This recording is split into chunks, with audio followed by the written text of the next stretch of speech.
বিশেষ কোনো দিনে বাচ্চাদের পছন্দের খাবার রান্না করে খাওয়াতে আমার কিন্তু বেশ ভালো লাগে। তো কাল ছিল আমার ছেলের বার্থডে, সবাই আমার বাচ্চার জন্য দোয়া করবেন। এখানে আমি তার পছন্দের মোরগ পোলাও রান্না করছি, এই জন্য তো ফার্স্টে আমাকে অবশ্যই রোস্টটা রান্না করতে হবে। তো আমি রোস্ট রান্না করার জন্য পেঁয়াজটা ভালো মতো ভেজে নিয়েছি তেলের মধ্যে, সাথে দিয়ে দিলাম রোস্টের মশলা, একটু পানি দিয়ে দিলাম যেন মশলাটা পুড়ে না যায়।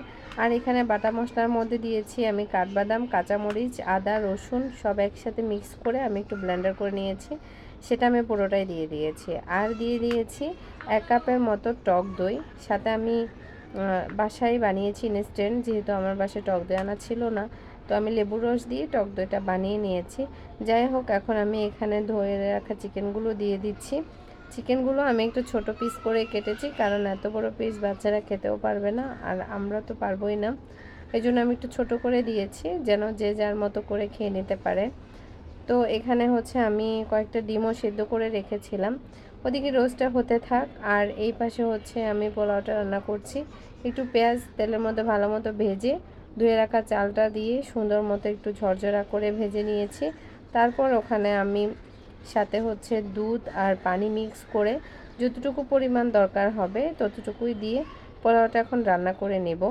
পোলাওটা রান্না হতে থাক আর আমি এদিকে ডিমের খোসাগুলো ছাড়িয়ে নিয়েছি, সাথে আমি রোস্টের উপর দিয়ে দিচ্ছি। রোস্ট রান্না কিন্তু ম্যাক্সিমাম শেষ, আমি এখন একটু দমে রেখে দিয়েছি উল্টে পাল্টে।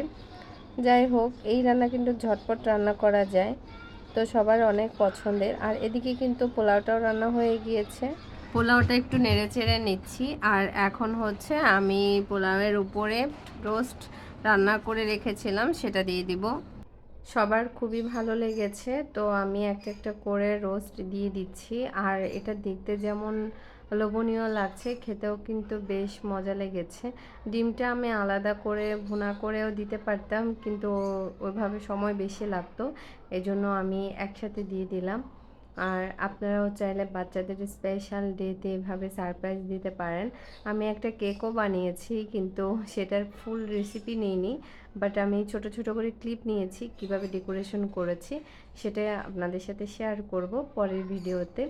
আর আমার ভিডিওগুলো যদি আপনাদের কাছে ভালো লাগে তাহলে অবশ্যই আপনাদের ফ্যামিলি এবং ফ্রেন্ডসদের সাথে শেয়ার করতে ভুলবেন না। আর অবশ্যই আমার পেজের সাথে থাকবেন। আমি এ পর্যায়ে কিন্তু একটু ঘি দিয়ে দিলাম, আর এভাবে কিন্তু আমি আরও 5-7 মিনিট দমে রেখে দিব, এতে করে ঘিয়ের একটা খুব সুন্দর একটা স্মেল ছড়াবে। আর দেখতেই পাচ্ছেন কত সুন্দর লাগছে, কি ইয়াম্মি লাগছিল। তো আজকের মতো এখানেই বিদায় নিচ্ছি, সবাই ভালো থাকবেন, আল্লাহ হাফেজ। ভালো লাগলে আমার পেজটা ফলো দিবেন।